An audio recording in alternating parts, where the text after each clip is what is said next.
In today's video, we're going to take you behind the scenes on the production of a podcast that we've been producing for some time now.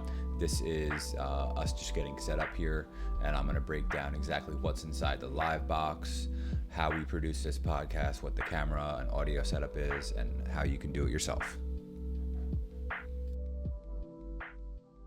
This entire video is going to be about these things right here. These are called bongo ties. Okay, here's right over here. See this USB-C? Right, take this bongo tie right here like this. Look at that, organized.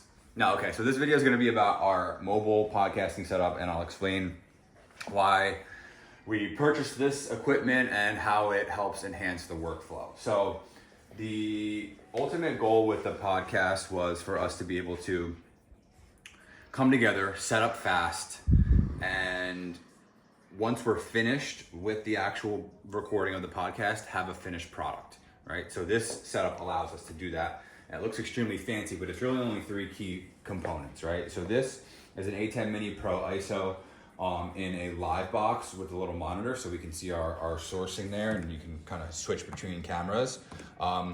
This is extra. You don't really need this, but the reason why I like to have the monitor in the live box with everything all together is that you don't have to have a computer, right? So you can show up to a set or a location and basically pop this open and do a podcast or a live stream without a computer, which is really cool. The second reason is that it records to an SSD, right? So right back here, if we close the lid, we have the SSD, right? So what that's gonna record from the Atem Mini Pro ISO is this feed here, which is the program feed, and you can see switching back and forth between cameras. It's gonna record that as one file. It's gonna record camera 1 as another file, and then it's gonna record camera 2 as a third file. And obviously you have 4 HDMI inputs, so if you had 4 cameras, it would record 5 files. A program file of all the switches that you've done, and then the 4 separate angles. So when you're done with the podcast, you have the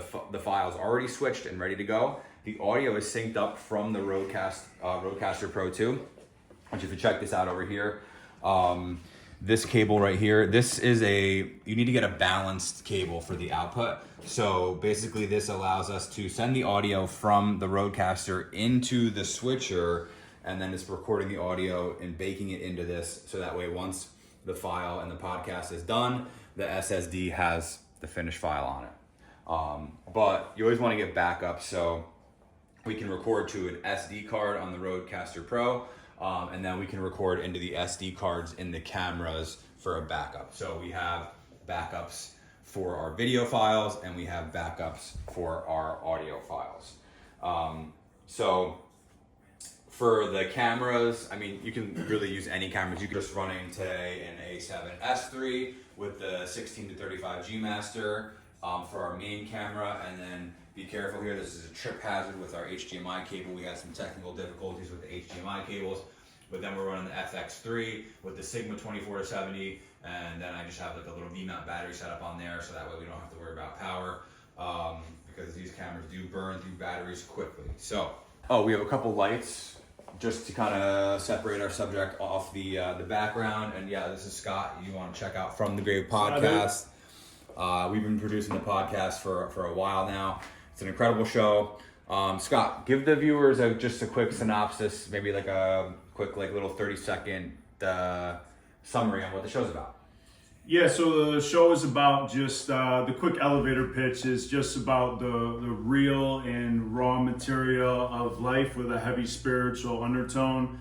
I'm in recovery for 7.5 years, so learning how to move through life in a rough and raw way and get your shit together, that's what we talk about it. And Andrew has been bolstering the podcast for a long time, and it couldn't be as dope as it is without him.